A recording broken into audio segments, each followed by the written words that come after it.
Hello. This is the 116F3. This is the new Black Friday reward tank, which I believe will be released in the same format as usual in a chain bundle of three tanks, where this is the third. And that bundle, to get all the coupons required, is usually around $200 or $300. I believe you can get it slightly cheaper if you buy all the gold bundles in store. But yeah, anyway, uh, I'll get right into the stats of this tank. So, the 116F3, if you want to check out the review on my website, you can, and you can see it without having this commentary. And of course, there is a Leicester version of this tank, which you may have seen videos on before, or have not checked out the review, you can on my website here. But yeah, anyway, into the wargaming version. Here you can see it against 252 millimeters of armor piercing penetration. This is from an IS-4. So you can see basically very strong frontal armor with basically no weak points to standard ammo at all, other than the lower plate. And the lower plate is only partially weak. You can corner bait with it, which I will show here if I can find the image. So here it is, corner baiting, basically over-angling your hull front around a corner and hiding the side of the hull to try and get enemies to shoot the strong upper or lower plate of the tank. In many situations, enemies will know that the lower plate is like this, and they may not have the accuracy or may not be expecting to need to shoot that thin mid-bar in the middle of the lower plate and then ricochet off. So that is something you can do with the lower plate on this tank. Also, at that angle, even premium ammo wouldn't go through, so that is consistent no matter what level of penetration you do that against. However, that mid bar will just always be weak. Similarly, against Hesh, the mid bar is always weak. It's roughly 140 millimeters thick. However, the lower plate is roughly 285 millimeters thick, which does mean that Hesh won't be able to go through it, even the highest penetration Hesh possible. Other than this, the turret has two small weak points. One is here, that's the cupola. However, don't shoot that because the top of it is an auto ricochet, and it is just really far too small to go for. And this shell ejection hatch right here.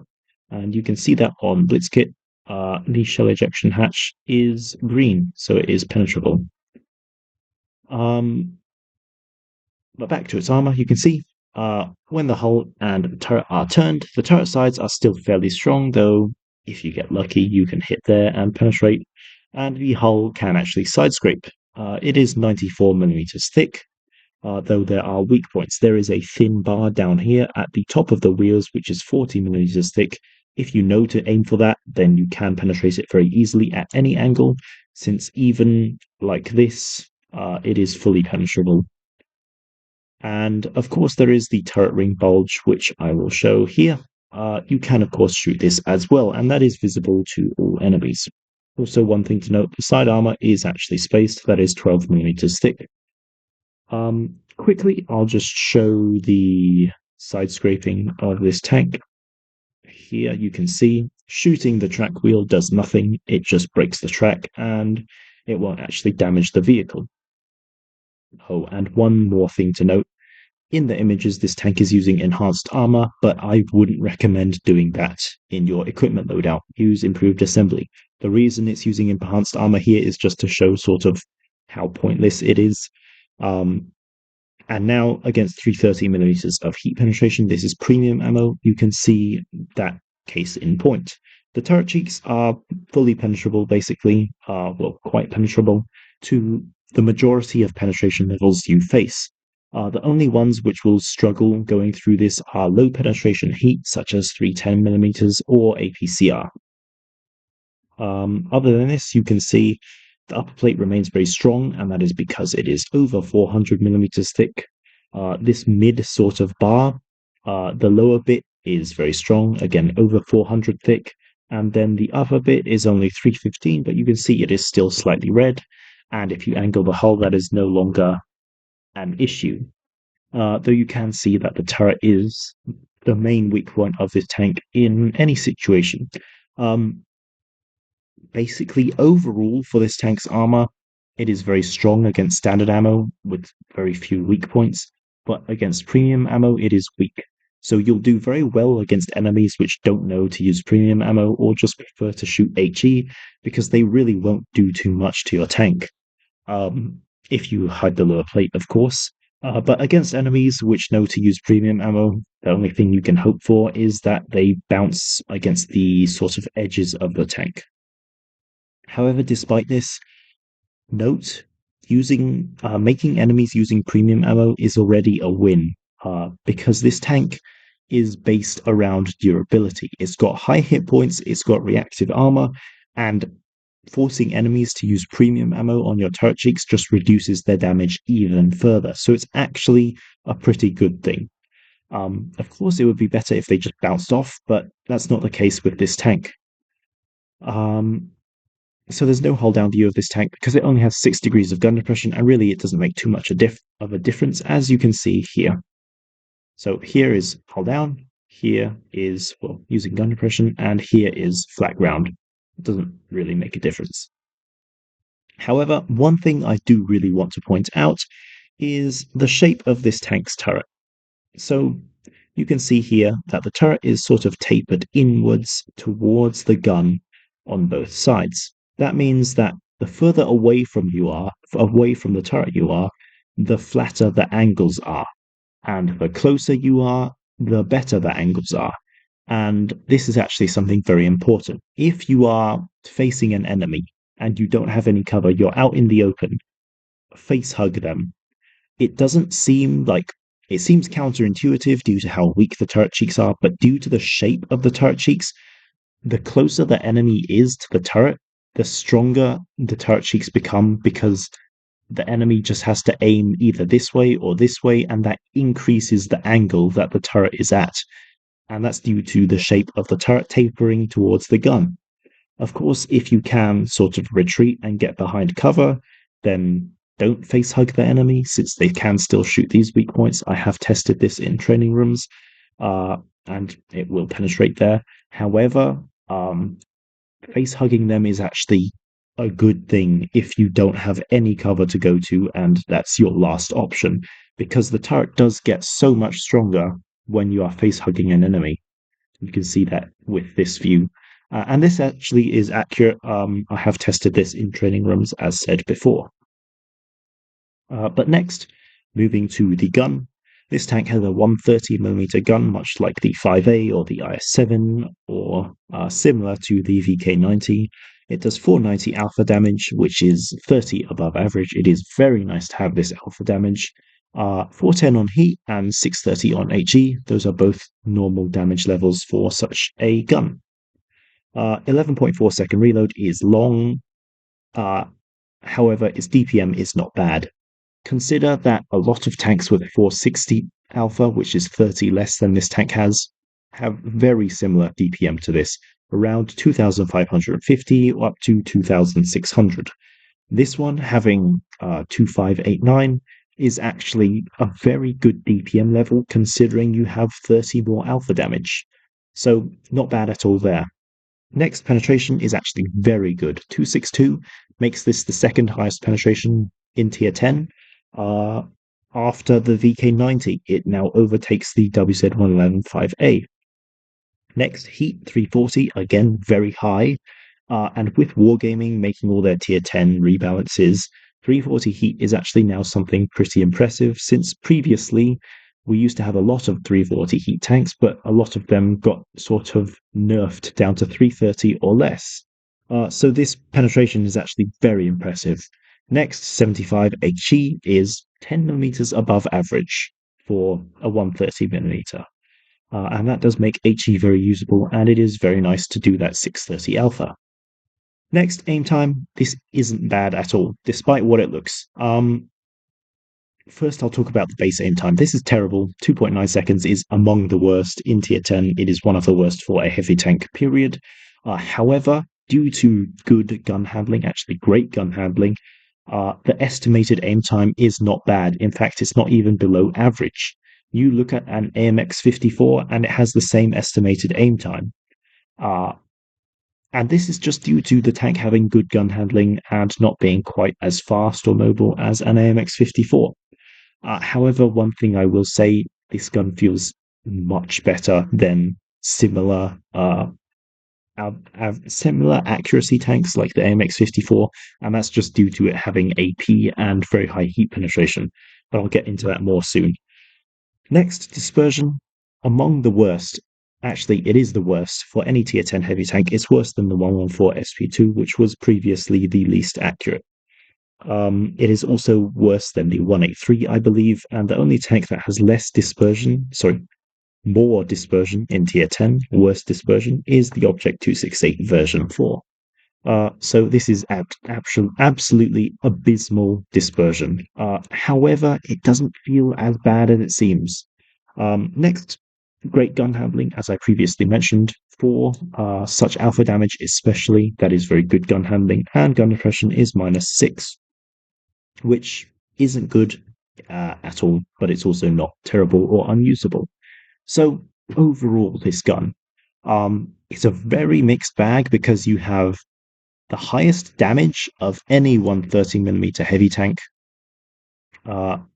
pretty decent DPM considering that damage. You've got the highest penetration of any 130mm heavy tank, and you have just the worst accuracy in tier 10, basically, with the worst aim time of any heavy tank, with very good gun handling.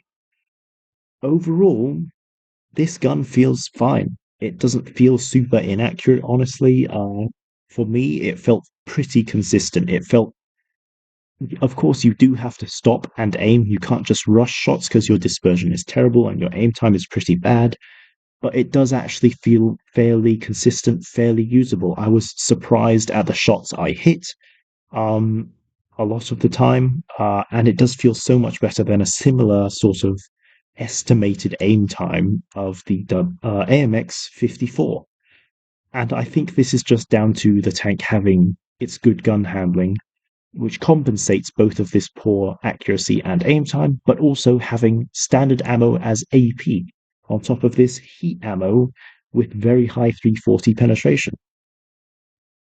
Of course, your DPM also not bad, and just dealing 490 feels a lot more significant and probably makes the gun seem a little bit more accurate since your damage is just higher. But yeah, that's the gun. You'll see it in the replays soon with what I meant about how it felt. So top speed, 42 kilometers per hour. That is actually very good. 15 in reverse, also very good. It's much nicer than something like a 114 SP2 or an IS-7, which both have 13 in reverse. 15 actually feels really nice. Traverse speed, 36, is actually very good for hard terrain, especially considering this tank's armor. 26 on medium is not bad for this type of tank, really, though it's not good either. Acceleration rate is 13.9. The tank weighs 63 tons, so it's not a super heavy, though you are on the higher end of regular heavy tanks. Actual acceleration, 13.9, and that's due to it having, as advertised, terrain resistances, which is 1, meaning the actual acceleration is the same as acceleration shown in-game, and this is pretty good acceleration. Next, 9.9 on medium terrain, and this is bad. Not terrible, but it's not great. And it is very sluggish on medium terrain due to that acceleration, and that's caused by having a terrain resistance of 1.4, which is just a very big difference to 1, and that makes it very noticeable when you go off-road and go off that good hard terrain mobility. But yeah, overall mobility of the tank is not bad. I seem to have disconnected from the game. But overall, mobility of the tank is not bad, I would say. It's decent, but it's not good either. Getting into the game, I'll go through the equipment, which is actually a very important part of this tank. It is with all tanks, but this one in particular, just due to also having other things to talk about. But gun rammer, because this tank has just great penetration. Honestly, if you use calibrated shells, I do not know why, because it doesn't need more penetration at all, really, in any situation. Gun rammer is just better, in my opinion, for this tank because your reload is a lot worse than similar tanks, and you'll get out reloaded very easily by even something like a VK90, which has 10.9 second reload. Having that faster reload is very nice. It's very useful for situations where you're in a brawl, or you have to deal with multiple enemies, or you have to trade damage or DPM. Uh, if you don't use gun rammer, your reload will be 12.1 seconds, and that just makes it much harder to deal with enemy tanks which have faster reload, like the VK90 with 10.9. Of course, you'll penetrate them easier, but like your penetration is already great. You don't struggle in any situation. Uh, of course, use calibrated shells if it's your preference, but in my opinion, the gun rammer for this tank is the better one. Engine accelerator, because this tank, its traverse speed is fine for even medium terrain, really. It's not below average. However, its acceleration is noticeably very sluggish, and this tank does have a great top speed, so you want to try and improve the acceleration so you can actually use that top speed in some situations. Next, improved assembly.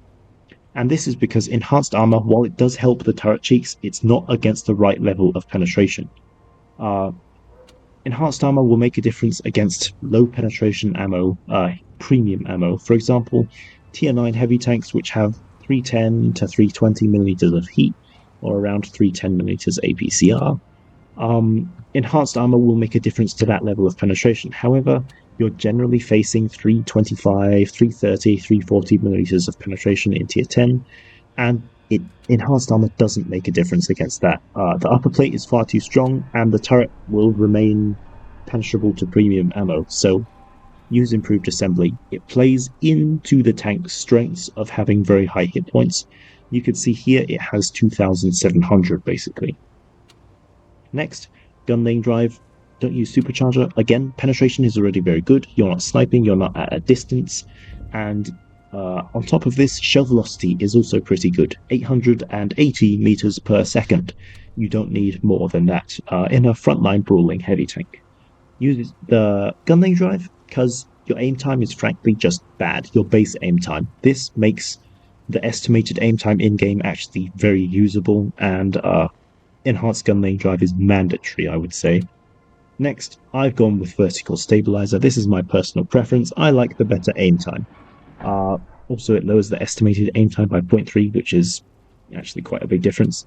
But Refined Gun does work well on this tank, and that's because this tank already has very good base gun handling and very poor base dispersion.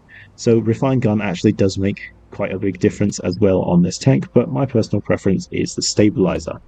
Next, high-end consumables, another one which is mandatory, and that is because this tank has reactive armor. And if you've used reactive armor before, you'll know its 10-second duration is almost useless in standard battles and probably in tournaments. I don't play tournaments, so I don't know, but I would expect it's pretty useless in tournaments.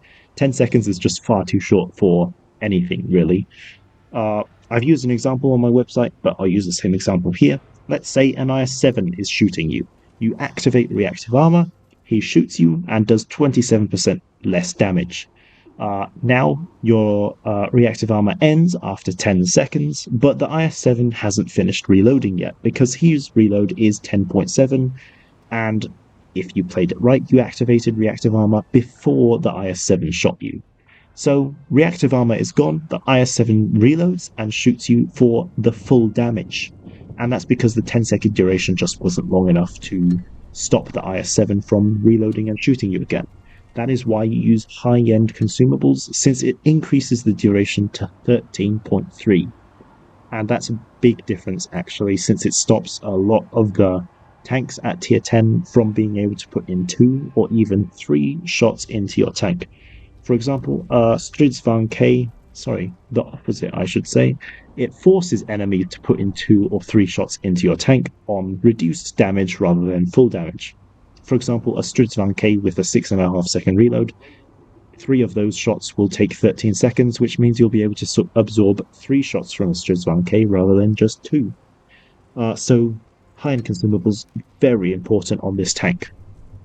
But speaking about reactive armor, mandatory on this tank because this tank has the trait of high durability. If you don't use this, you may as well just not even play the 116F3. If you see yourself getting damaged a lot in battle and your repair kit is always on cooldown and you have to play around with damage modules, that is really annoying, drop adrenaline. This tank isn't so much about the DPM or damage. I seem to have disconnected again. So as I was saying before I got disconnected, this tank isn't about the DPM or getting your shots out quickly, really, which is why dropping adrenaline is better than dropping reactive armor if you do need an extra repair kit. Of course, adrenaline is nice to have, which is why I'm using it. I didn't see myself getting damaged too with always broken modules in battle. So, provisions, use 10% food because this is just essential for your reload time, your aim time, and your dispersion, because all of those are pretty long, pretty bad. Next, enhanced sandbag armor, because this adds just so much hit points to the tank, and again, durability is this tank's trait. This is what gives the tank its almost 2,700 hit points. And next, improved fuel, because your tank is just too slow to be dropping this. Even if you did want to use sandbag armor, just the tank is far too slow for that. It really needs improved fuel. And part of the reason for this is that if you get circled by a tank, your turret traverse is just very slow. You'll see here 17.99.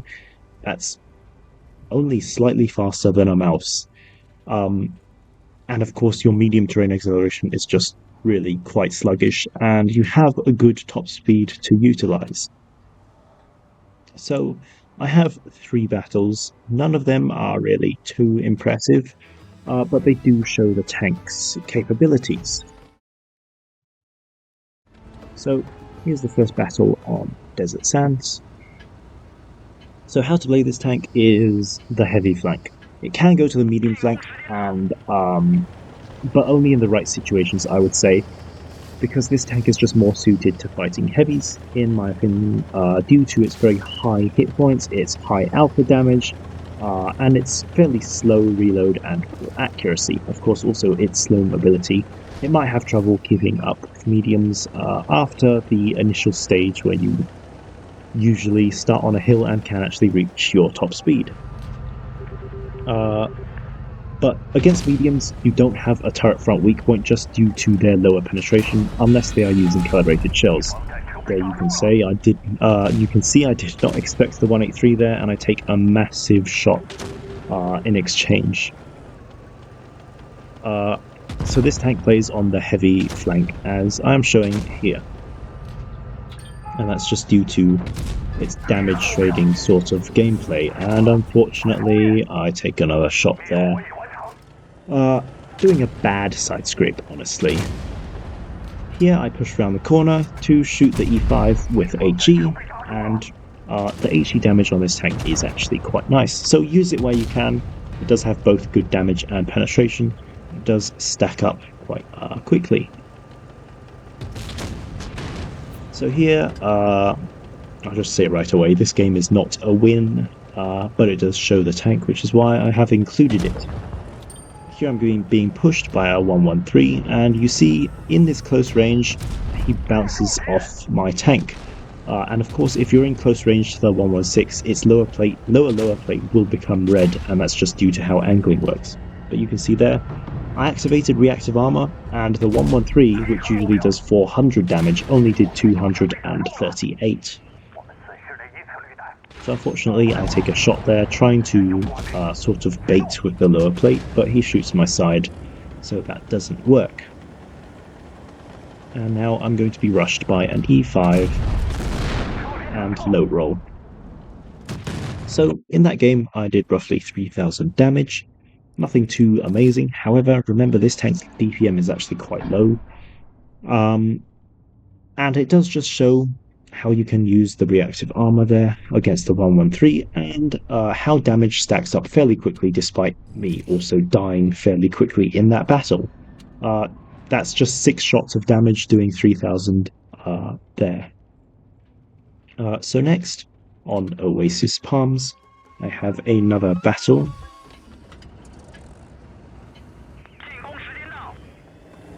So, on this map, I will actually go with the mediums because a lot of the time enemy heavies do the same thing, going down to base C, and my allies are also going to base C, so me going alone to A is just pointless.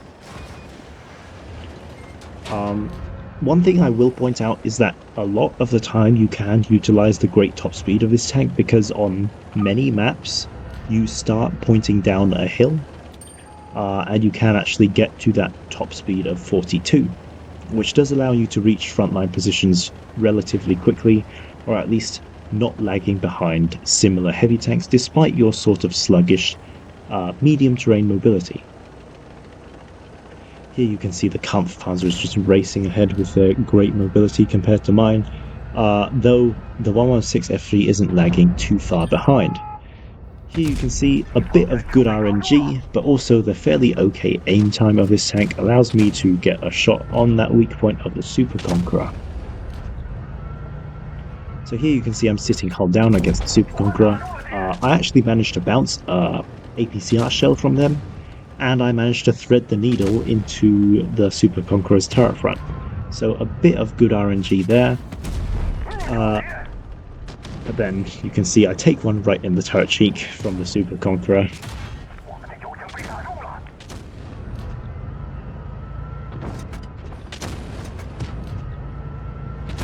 So in this situation, I'm just really sort of holding a position with other heavy tanks, and you can see that the tank is pretty decent in a situation like this. The enemies aren't really rushing me, but it is able to hold on fairly well, and now I'm going to activate my reactive armor and go over this hill.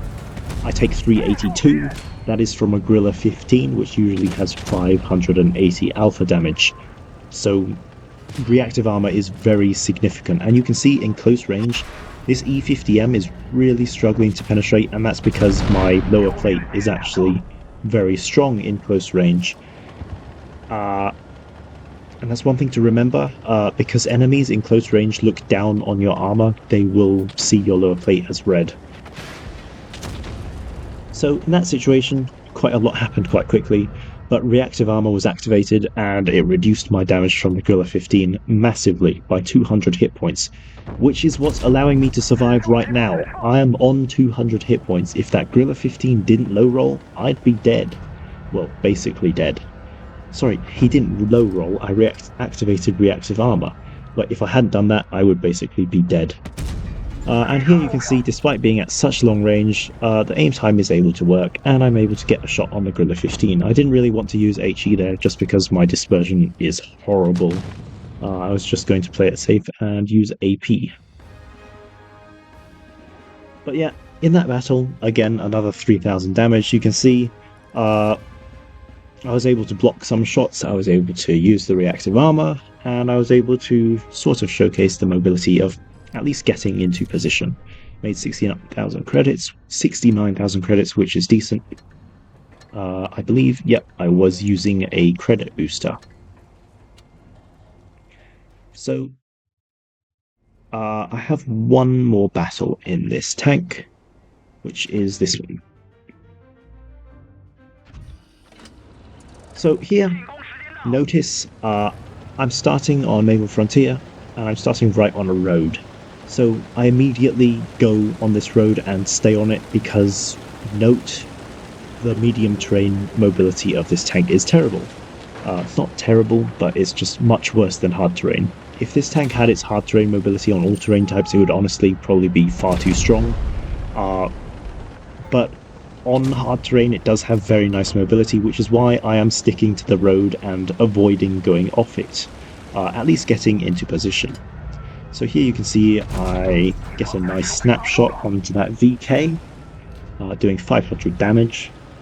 And that's one thing to remember as well. With 490, base alpha damage, you do roll 500 quite a lot.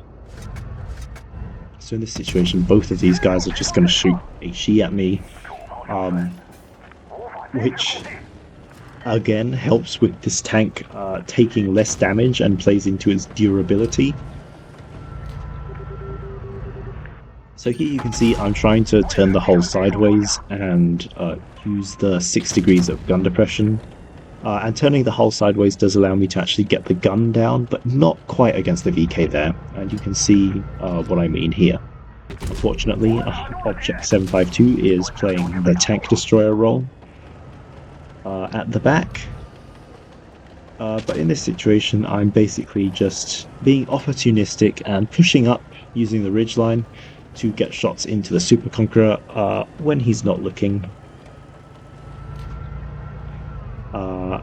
And here you can see the Super Conqueror just pushes up all the way, and I get a very nice 552 damage. Unfortunately, my turret ring is now out, but that will be due to him shooting HE. I believe it was HE.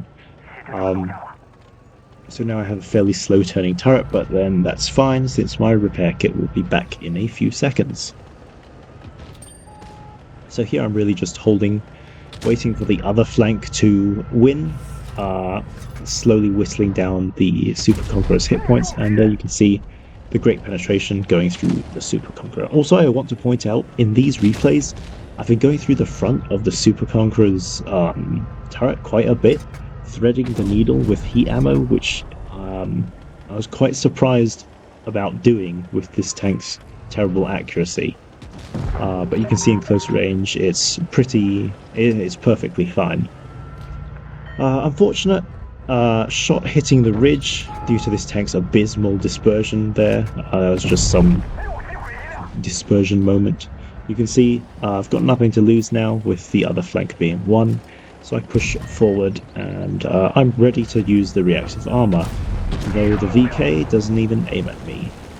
So here you can see the mobility is good. Getting over that hill, going downhill, going at quite a good speed. I'm on hard terrain now on this road. My mobility is just fine, really. But you'll see the road ends up ahead, and then I'll become quite slow, pushing up this very slight hill towards the tortoise.